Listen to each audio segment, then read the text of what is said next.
What's up, Oasis? Man, I hope y'all are ready for tomorrow. The snowpocalypse, man. Snowpocalypse that might just be flurries. I know it. Chuck Ward was with us yesterday. Many of you saw and were here, and Chuck was talking to a couple of people, and I was standing there, and he said it was going to snow a lot tomorrow. I'm like, I ain't buying it. I ain't buying it. And he said, no, it says 2 to 4 inches. Yeah, I'm not buying it. Yeah. I'm not buying it. No, it's got a 93% chance. So it's probably gonna snow, maybe. Yeah, 2 to 4 inches. I ain't buying it. Nope. You know. And I told my wife, I was like, hey, to get 2 to 4, I need that projection to be 12 inches. I know it. Right. Yeah, I have no doubt that it's going to snow tomorrow, but 2 to 4. Yeah. Nah. It's gonna be cold. I think it's going to be cold. I think I might not wear shorts tomorrow. That's what I'm predicting. Okay. Not my season. Yeah. So, but it might. And to be honest with you, I know it's crazy. And when it snows around here, just like it is everywhere else, I'll be grateful for it because I want the moisture. Yeah. We need it. We're hurting. But yeah. Yeah, I'm not. I might still get the motorcycle out. I'm just kidding. Hope everybody's doing well. Hey, yesterday Chuck spoke. That was pretty great. Yes. Having him here, he dropped some good stuff yesterday. He did. The weeping for the lost. Guilty. Yeah. I don't do that. I don't. I'm so worried about holy cow! This statement I'm about to make. Maybe I believe. I'm so worried about just being a good Christian and being a good person that I don't focus on What we're supposed to do. Yeah, what I'm supposed to do. Yeah. Holy cow. I feel that weight. Wow, conviction. We're done. We're done. We'll just call this now.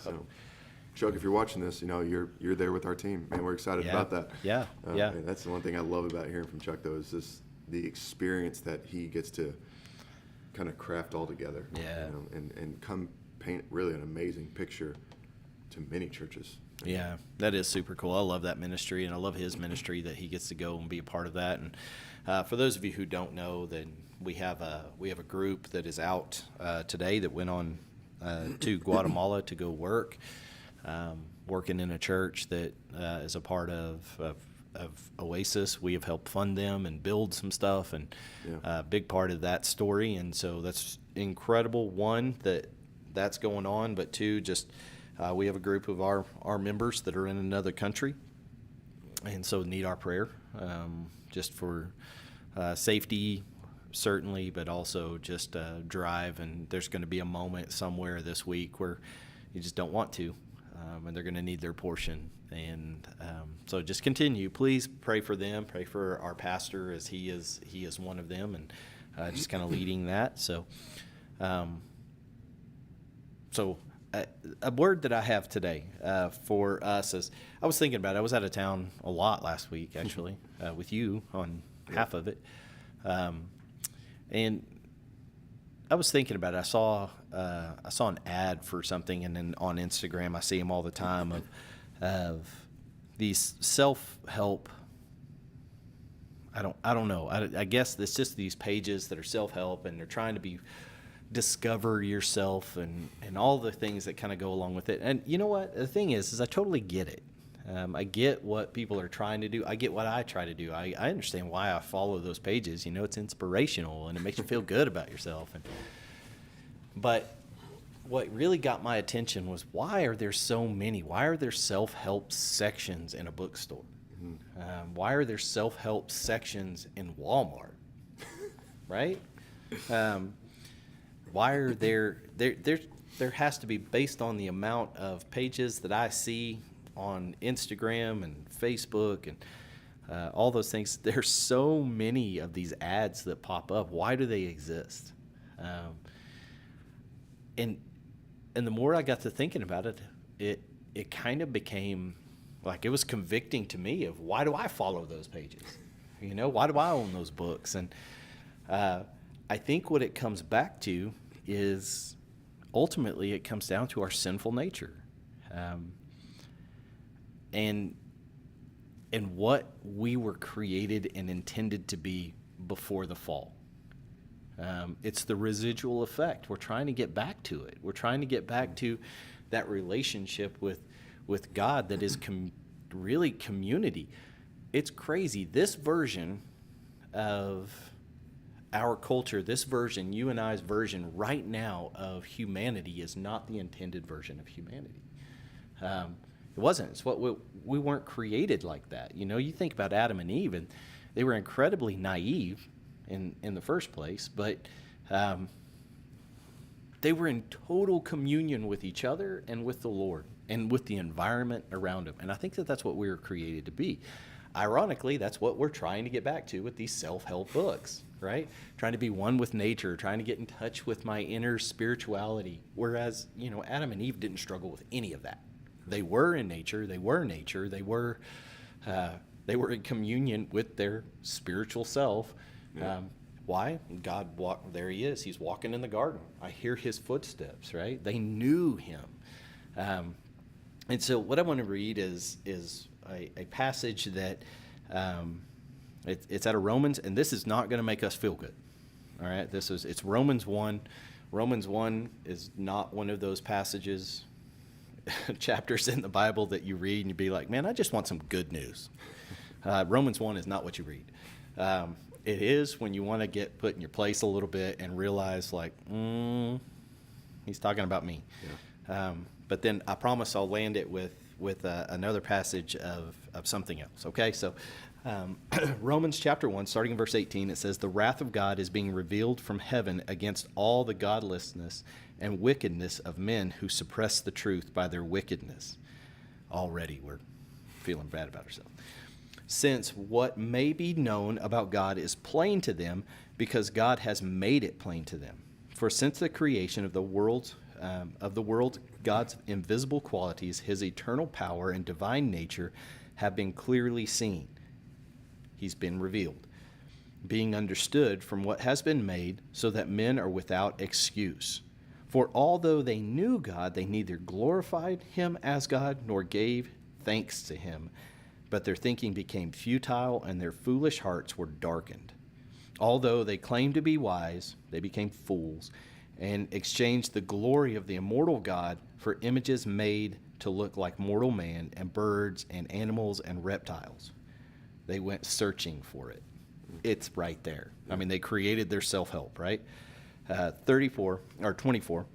Therefore, God gave them over to the sinful desires as their heart to sexual impurity for degrading of their bodies with one another. They exchanged the truth of God for a lie and worshipped and served created things rather than the Creator, who is forever praised. Amen. It's that. It's why are these self-help sections? Why do I fall for it? Why do all of us fall for it? And we're trading the glory of God and what we were intended to be for something else, a version that we create. This is what is ideal. And the truth is that's always going to leave us hollow. It always is. We're going to create something. It's some ideal version of ourselves of this is what is perfect because this is what Instagram says, or this is because the person next to me looks like this. And could I submit to all of us, to myself in there, not only have we traded that off, we've traded our humanity off for envy and greed to be an animal. I mean, that's what animals do, right? Is they fight over silly things. They fight over that bone and this bone. It's not a matter of that bone being bigger than this bone. It's I want both. And not so both. I want that one. Yeah. And so it's this desire to just fight. And how amazing is that? Is not only are we trying to find ourselves and the self-help kind of stuff that goes along with it, what we didn't realize is the sin in our lives dehumanized us. Right? It happened early on. And so in 1 John chapter 3, verse 2, more sunshine here. This is better. It says, "Dear friends, now we are children of God." All right, so through the salvation that has been given to us through Christ, we got our humanity back. We have that back. We can now turn our back to this stuff, right? And what we will be has not yet been made known, but we know that when he appears, we shall be like him, and we shall see him as he is. In the verse 3, everyone who has this hope in him purifies himself just as he is pure. We have access to us what we are intended to be, in communion with God. And I'm going to tell everybody this, and I really am speaking at myself on it because it's been pretty convicting even preparing for this. But look, self-discovery and self-help, don't get me wrong, get in shape. Like change your diet and your way of thinking and all of that. That just needs to happen in the first place. But this idea of self-discovery and self-help, look, it's not the fix. It's not. Reliance and communion with the Father, that's what it was intended to be. You want wholeness? We want wholeness in our life. We want to get past the envy and the petty and the trash that we want to be a part of, right? We want to get past that. We want to get past those animal instincts like that. It's going to have to go through the Father. It's going to have to be tapping back into John 15. John 15 that says that he is the vine and we are the branches, right? We're going to have to get back into abiding in the vine. And just a statement, God has no potentiality. He isn't going to become. He simply is, right? We are becoming, right? We are becoming something. And so our potential, our full potential, is truly in Christ. And ironically in that is less of us. Yeah, I could see the self-help, and as you were just talking about it, and you kind of come to this one perspective of the self-help is the discipline that we need, but through the path that we deny. Right. Like we need discipline of self-help. You need the discipline to figure out whatever the problem is, whatever your goal is, whatever you're trying to do. There's a discipline. There's a path there. So we acknowledge that there's stuff that we have to do, but the path that gets us there, man, we really want to deny it a lot, or at least we don't want all of it. Yeah, and that's a good word right there. We're going to pick and choose, which is exactly what we do with the self-help side of it. You know, we're going to take this, and we're going to take this, and we're going to take this, and we're going to take versions of a program and implement it. Yeah. As opposed to committing to something. And, you know, the reality is we can't take a version of Jesus and a version of this and a version of this and ever expect it to work. Yeah, that is truth. And I was kind of picking up, we're just going to continue on this same kind of thought. Matthew 11, this is the challenge, or this is the transition from John to Jesus, John the Baptist. And John sent his disciples to, one interpreter said, to interrogate, but really kind of, go find out, go see, go discover who this Jesus is. And in verse 4, Jesus' response to the disciples of John, he says, "Go and tell John what you hear and see. The blind receive their sight, and the lame walk. The lepers are cleansed, and the deaf hear, and the dead are raised up, and the poor have good news preached to them. And blessed is the one who is not offended by me." This one little perspective that I wanted us to see in this passage is we have to make a decision for ourselves. We have to make a decision on Jesus, but one area I don't want us to look into that we really kind of maybe reword that statement of make a decision for ourselves is make a decision by ourselves. Those are two different statements. Make a decision for yourself. It's decision. It's taking everything that you've discovered, you've learned, and who it is that God has designed you to be, and all right, let's discover that. Let's go forward in this path that where I believe God's called me, where He's gifted me, where He's given me talents to do. And we'll miss this if we don't look at the first thing that Jesus says. He says, go and tell John what you hear and what you see. In other words, man, come follow me for a little bit. Here's what you're going to find out. Yeah. Here's what you're going to experience. Here's what you're going to hear from others. And so that's definitely in this area of the experience, not necessarily self-help, but the self-interaction of taking hold of your life and actually making some discernible decisions and moving forward with it. But the other part of it is, here's the accountability. And the accountability is, as you said, God is. This is what you can expect. Right. God, he gives us his word. He gives us what we should do and what we will expect when we do the things he called us to do. But I want to skip quite a few verses, and I just want to jump down to this last little element of Jesus kind of wrapping up, because he turns to the people and starts to kind of talk a little bit about, here was John. He was the one calling out the wilderness. Why'd you go out to the wilderness? But he wraps up with this last statement, and it's verse 19. It says, the Son of Man came eating and drinking, and they say, look at him, a glutton and a drunkard, a friend of tax collectors and sinners. And he closes out with this, yet wisdom is justified by her deeds. The New King James Version takes out the word deeds and says wisdom is justified by her children. Oh, interesting. And so with this perspective of you making a decision for yourself, you have to be aimed at something. You have to be looking at where you're headed, where the goal is, not just what you want to experience for the moment. Because what you experience for the moment is going to short-side you every time. In this passage of Scripture, in the gospel, we have to look at the end goal is heaven. The end goal is, giving our life, saying, Lord, here's everything of our life. Not just in this moment. When you get to the end, like, Lord, here's what I did.